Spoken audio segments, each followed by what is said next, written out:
दिलं नाही यश आणलंय वढून साऱ्या संकटांशी असं लढून जिद्द होती म्हणून डावलंय करून बसणार नाही लाचार बनून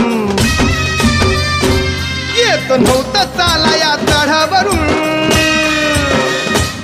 आता तू चालणार गडावरून